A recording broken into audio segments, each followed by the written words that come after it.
Have you ever heard the saying, the higher you climb, the harder you fall? Well, today we're diving into a story that brings this phrase to life in the most dramatic way possible. We're talking about Gautama Dhani, a name that, until recently, was synonymous with incredible wealth and power in India and across the globe. Just a few months ago, he was the richest man in Asia and the third richest person in the world, right behind Elon Musk and Bernard Arnault. His empire, the Adani Group, seemed unstoppable. With its hands in everything from ports and airports to energy and food. But then, in late January 2023, everything changed.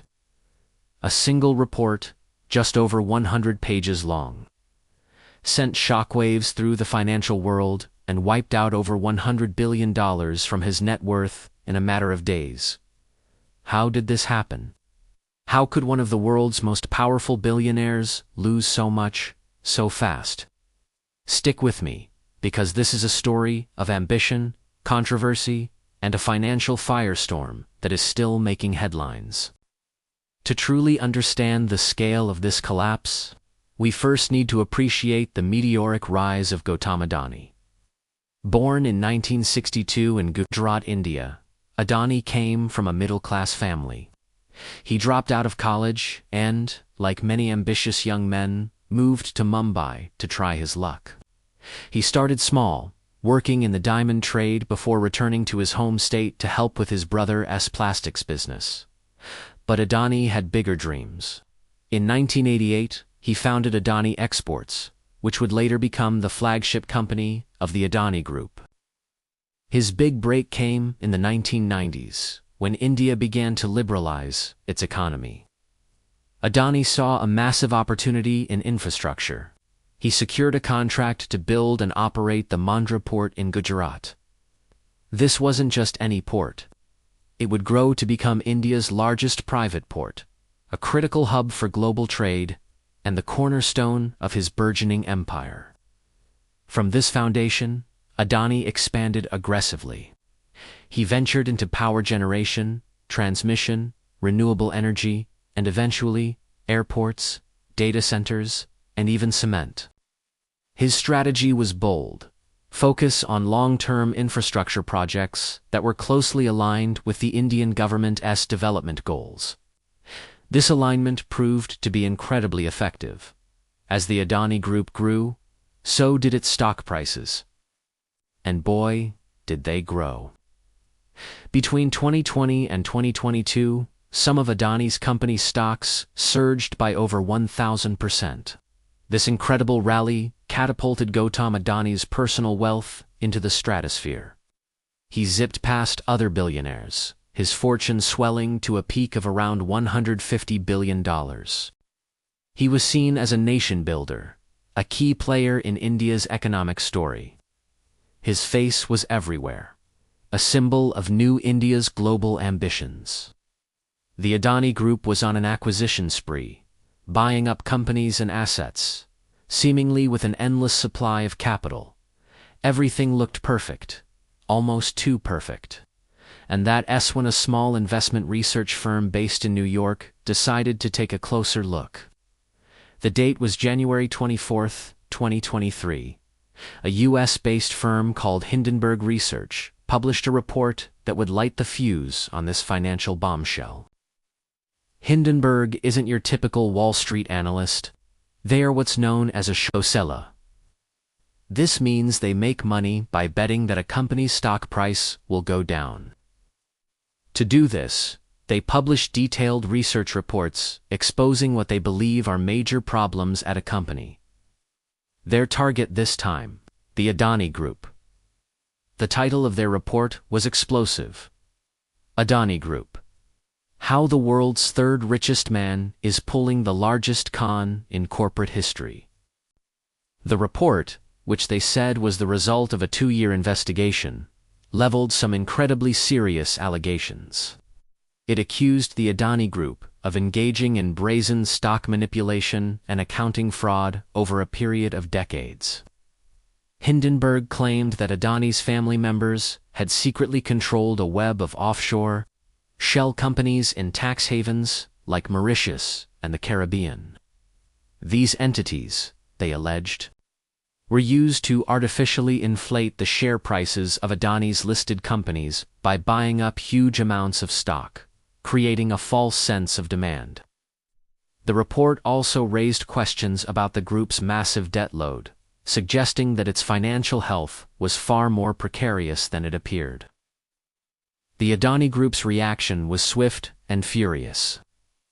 They issued a massive 430-page rebuttal, calling Hindenburg's report a malicious combination of selective misinformation and stale, baseless, and discredited allegations. They described it as not just an attack on their company, but a calculated attack on India, the independence, integrity, and quality of Indian institutions, and the growth story and ambition of India. They threatened legal action, hoping to discredit the report and calm the markets, but the damage was already done. Hindenburg's allegations, whether true or not, had spooked investors. The report was published just as the Adani Group was launching a massive $2.5 billion follow-on public offering, or FPO, for its flagship company, Adani Enterprises. The timing couldn't have been worse. As the report went viral, a wave of panic selling hit the market. Imagine a snowball rolling down a hill, getting bigger and faster with every turn. That's what happened to the Adani Group's stock prices. The day the report was released, they began to plummet. And they just kept falling. Investors, both big institutions and small retail traders, rushed to sell their shares, fearing the worst.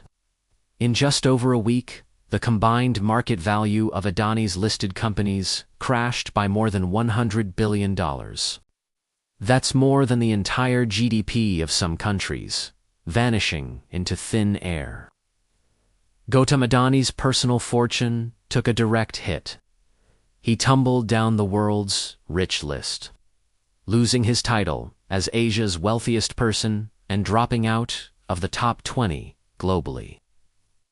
The crisis reached a fever pitch when, despite the FPO being fully subscribed at the last minute, the Adani Group made a shocking decision. They canceled the $2.5 billion share sale and announced they would return the money to investors. In a video message, a visibly strained Gautama Dhani said that given the market volatility, it would not be morally correct to proceed. This move, while intended to protect investors, was seen as a major blow to the group's prestige and a sign of the immense pressure they were under. So, what happens now? The fallout from the Hindenburg report is far from over. In India, the controversy sparked a political firestorm, with opposition parties demanding a full investigation into the allegations and Adani's ties with the government. India's Supreme Court stepped in, ordering the market regulator, SEBI, to investigate the claims of stock price manipulation and any potential regulatory failures. While Adani has managed to stabilize the ship a bit by prepaying some loans and reassuring investors, his companies are still trading far below their January peaks. The road to recovery will be long and difficult. The crisis has forced the group to scale back its ambitious expansion plans and focus on strengthening its balance sheet. This entire saga serves as a powerful case study in the world of modern finance. It highlights the immense power of short sellers to challenge even the biggest corporate giants. It raises critical questions about corporate governance, regulatory oversight, and the dizzying valuations we sometimes see in the stock market. Was it a malicious attack by a foreign short seller, as Adani claims? Or was it a necessary exposé of deep-rooted problems, as Hindenburg argues? The truth is likely somewhere in between, and investigations are still ongoing. What is certain is that the story of Gautama Dhani's rise and the dramatic crash that followed will be studied in business schools for years to come. It's a stark reminder that in the world of high finance, fortunes can be made and lost in the blink of an eye. Thanks for watching. What are your thoughts on this incredible story? Do you think Hindenburg was right to publish its findings, or was it an unfair attack? Let me know in the comments below. And if you found this video interesting, do you forget to hit that like button and subscribe for more deep dives into the biggest stories shaping our world. See you in the next one.